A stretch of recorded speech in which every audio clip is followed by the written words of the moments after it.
Hey, Cole. We are ready for Sounder Chapter 5. This has been quite the story so far. Part of it is pretty sad. I wonder what this little boy is going to do. Because you know what? He's about the same as you. So I guess he isn't a little boy. He's a kid. But his life has been way different than yours so far. So let's see what happens in Chapter 5. The boy moved quickly around the corner and out of sight of the iron door and the gray cement walls of the jail. At the wall in front of the courthouse, he stood for a while and looked back. When he had come, he was afraid. But he felt good in one way because he would see his father. He was bringing him a cake for Christmas. And he wasn't going to let his father know he was grieved. So his father wouldn't be grieved. Now the sun had lost its strength. There were only a few people loafing around the courthouse wall. So the boy sat for a spell. He felt numb and tired. What would he say to his mother? He would tell her that the jailer was mean to visitors, but didn't say nothing to the people in jail. He wouldn't tell her about the cake.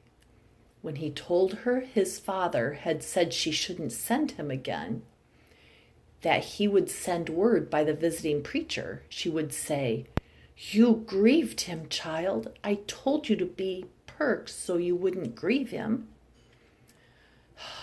Nobody came near where the boy sat or passed on the street in front of the wall. He had forgotten the most important thing, he thought. He hadn't asked his father where Sounder had come to him on the road when he wasn't more'n a pup. That didn't make any difference. But along the road, on the way to the jail, before the bull-necked man had ruined everything, the boy had thought his father would begin to think and say, "If a stray ever followed you, and it wasn't near a house, likely somebody's dropped it. So you could fetch it home and keep it for a dog." "Wouldn't do no good now," the boy murmured to himself. Even if he found a stray on the way home, his mother would say, "I'm afraid, child. Don't bring it in the cabin. If it's still here when morning comes, you take it down the road and scold it and run it so it won't follow you no more. If somebody come looking, you'd be in awful trouble."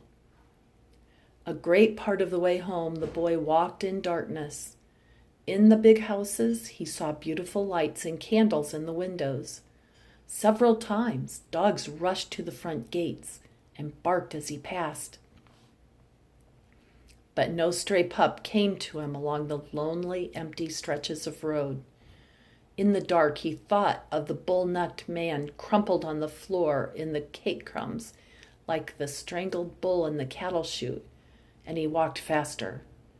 At one big house, the mailbox by the road had a lighted lantern hanging on it. The boy walked on the far side of the road so he wouldn't show in the light. "People hangs 'em out when company is coming at night," the boy's father had once told him. When court was over, they would take his father to a road camp or a quarry or a state farm. Would his father send word with the visiting preacher where he had gone? Would they take his father away to the chain gang for a year or 2 years before he could tell the visiting preacher? How would the boy find him then? If he lived closer to town, he could watch each day, and when they took his father away in the wagons where the convicts were penned up in huge wooden crates, he could follow. The younger children were already in bed when the boy got home. He was glad, for they would have asked a lot of questions that might make his mother feel bad. Questions like, "Is everybody chained up in jail? How long do people stay in jail at one time?" The boy's mother did not ask hurtful questions. She asked if the boy got in all right and if it was warm in the jail. The boy told her that the jailer was mean to visitors, but that he didn't say nothing to the people in the jail. He told her he heard some people singing in the jail. "Sounder ain't come home?" the boy said to his mother after he had talked about the jail. He looked under the porch and called before he came into the cabin. Now he went out, calling and looking around the whole cabin. He started to light the lantern to look more, but his mother said, "Hang it back, child. Ain't no use to fret yourself. Eat your supper. You must be famished."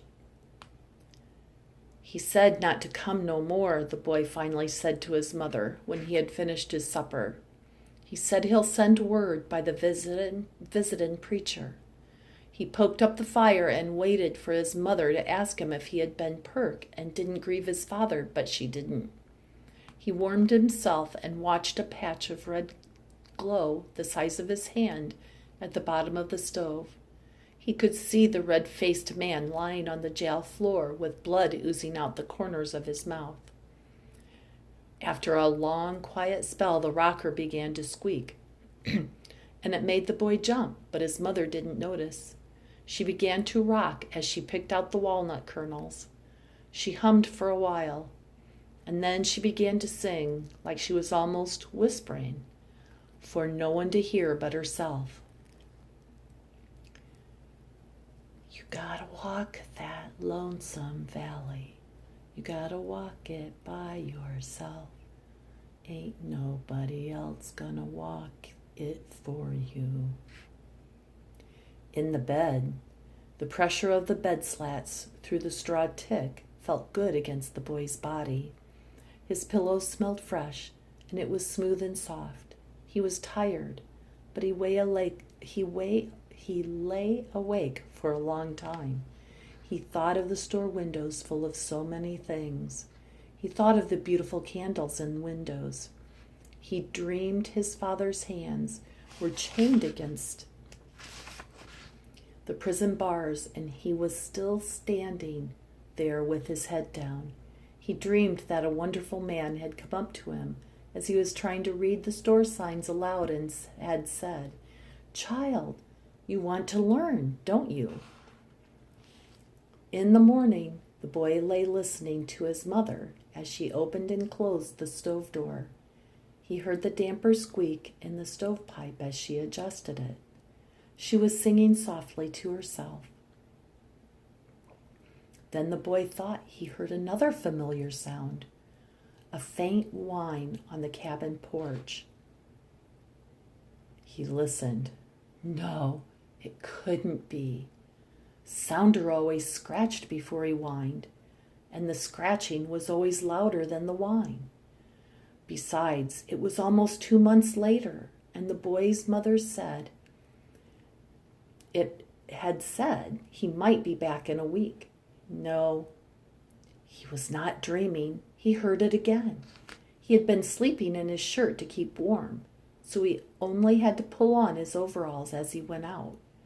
His mother had stopped singing and was listening.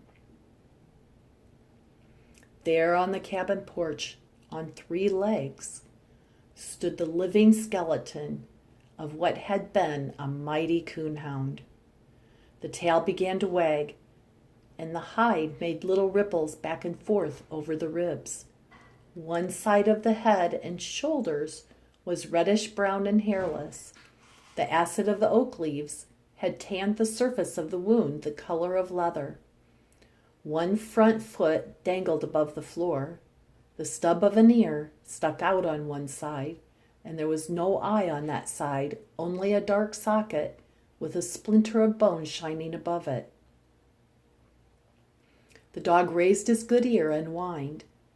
His one eye looked up at the lantern and the possum sack where they hung against the wall. The eye looked past the boy and his mother. Where was his master? Poor creature, said the mother, and turned away to get him food. The boy felt sick and wanted to cry, but he touched Sounder on the good side of his head.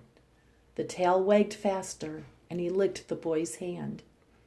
The shattered shoulder never grew together enough to carry weight, so the great hunter with the single eye his head held to one side so he could see, never hopped much farther from the cabin than the spot in the road where he had tried to jump in the wagon with his master. Whether he lay in the sun on the cabin porch or by the side of the road, the one eye was always turned in the direction his master had gone. The boy got used to the way the great dog looked. The stub of ear didn't bother him, and the one eye that looked up to him was warm and questioning. But why couldn't he bark? He wasn't hit in the neck, the boy would say to his mother. He eats all right, his throat ain't scarred. But day after day, when Sounder snapped his finger and said, "Sounder, good Sounder," no excited bark burst from the great throat. When something moved at night, the whine was louder, but it was still just a whine. Before Sounder was shot, the boy's mother always said, "Get the pan, child," or "Feed your dog, child." Now, she sometimes got the pan herself and took food out to Sounder. The boy noticed that sometimes his mother would stop singing when she put the food pan down at the edge of the porch. Sometimes she would stand and look at the hunting lantern and possum sack where they hung, unused, against the cabin wall. The town and jail had become more remote and distant, and the distance greater as each day passed. If his father hadn't said, "Don't come again," it wouldn't seem so far, the boy thought. Uncertainty made the days of waiting longer, too. The boy waited for the visiting preacher to come and bring word of his father. He thought the people for whom his mother washed the soft curtains could certainly write and would write a letter for his mother. But would someone in the letter read it, would someone in the jail read it for his father? Perhaps none of the people in jail could read, and the big man with the red face would just tear it up and swear. The visiting preacher might write a letter for the boy's father, but how would it get to the cabin, since no mailman passed and there was no mailbox like the boy had seen on the wider road nearer town? The boy wanted to go to town to find out what had happened to his father. His mother always said, "Wait, child, wait." When his mother returned laundry to the big houses, she asked people to read her the court news from their newspapers. One night, she came home with word of the boy's father. It had been read to her from the court news. When the younger children had gone to bed, she said to the boy, "Court's over." And then there was one of those long, quiet spells that always made the boy feel numb and weak. You won't have to fret for a while about seeing him in jail. He's gone to hard labor. For how long, the boy asked. It won't be as long as it might. Folks always said he could do 2 men's work in a day. He'll get time off for hard work and good behavior. The court news had about good behavior in it. The judge said it. Where's he going to be at? The boy asked after he had swallowed the great lump that filled up his throat and choked him. Didn't say. The people that has the paper says it don't ever say where they're gonna be at, but it's the county or the state. Ain't never outside the state, the people says. He'll send word, the boy said. And that is the end of chapter 5. We'll find out what happens next, the next time we read a chapter, which will be soon. And that chapter will be chapter 6. I think there are 11 or 12 chapters in the book. So when we look this way at the book, we've read like 2/3 of the story. So we'll find out what happens next time with the boy and Sounder and his family. I will talk to you soon, Cole. I love you. Bye.